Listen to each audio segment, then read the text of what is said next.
In the earlier session, we looked at proposing a new assessment for a new site by clicking the blue button up the top here, and we went through all the fields relating to the assessment.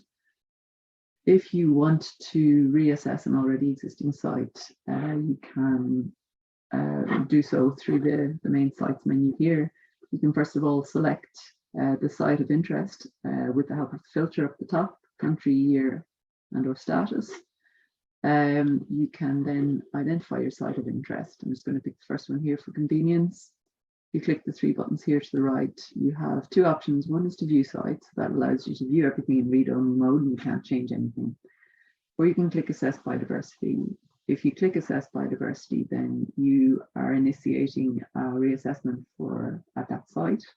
And you alone will be able to assess that, to undertake an assessment until it goes through the whole proposal process, unless you wish to invite other co-proposers, as we discussed in the earlier session.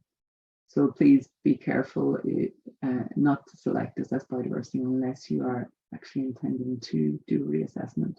You can, however, once you click Assess by Diversity, you can click on Delete Draft, which will delete your intention to have undertaken that reassessment. So up the top here, you have the menu, your site details assessment. So as part of the reassessment, you can review and change any of the tabs. And those are the tabs that we discussed yesterday. The main difference with reassessment is that you will be provided with the options here of reassessing already existing triggers or adding new triggers to your assessment. So here you can see that there are 4 existing triggers and they were last assessed in 2012. The green button here means that they were all qualifying triggers. So to select any one of them, I click Reassess. And the assessment will be pre-populated with information from a range of sources. The species attributes here will be pre-populated with information from the current IUCN Red List and SIS backbone that feeds the system. The global estimates will be pre-populated with currently available global estimates from the IUCN Red List. And site estimates will be pre-populated with the last estimates, acknowledging that in some cases you may wish to repropose a former assessment on the basis that you consider that there has been no change. Please note the years of the original data set. If they are 8 to 12 years old, you should try and find updated estimates. However, it may be the case that that's not possible.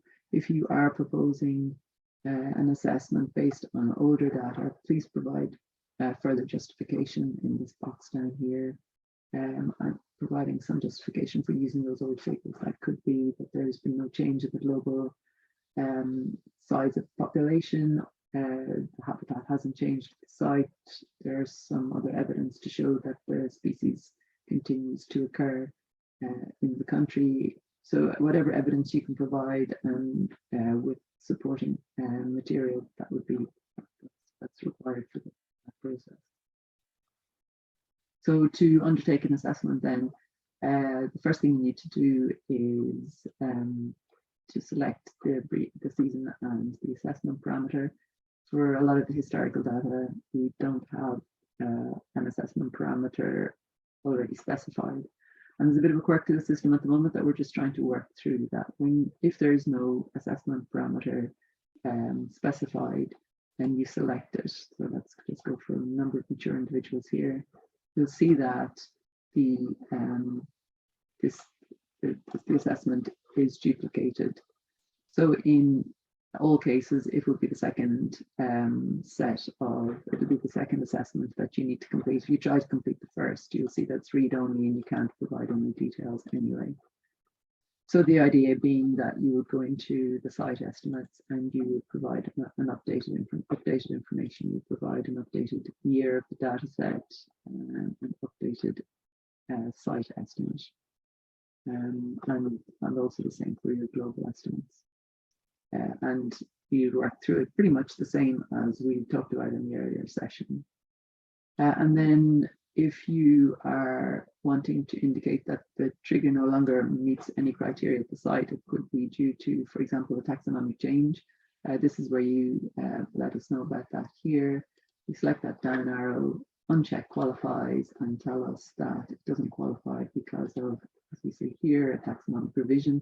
Other options here, there's a range of other options from genuine decline through to changing global threshold and so on. So we can click multiple of these.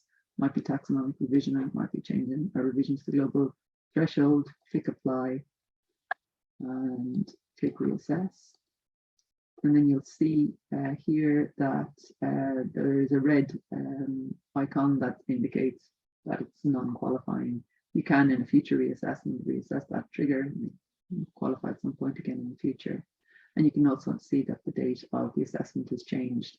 As mentioned, you can add other triggers to the site. So if we go for another Equanus species,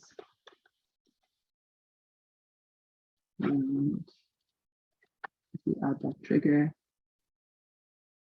it will take you straight through to the menu. You would add information just as you would do for a new site.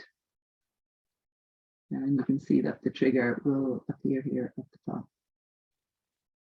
And once you've reassessed whatever triggers you're interested in undertaking a reassessment for, ideally as many as you may have information for, you will then click Propose Assessment and go through the usual proposal process as discussed in the earlier session.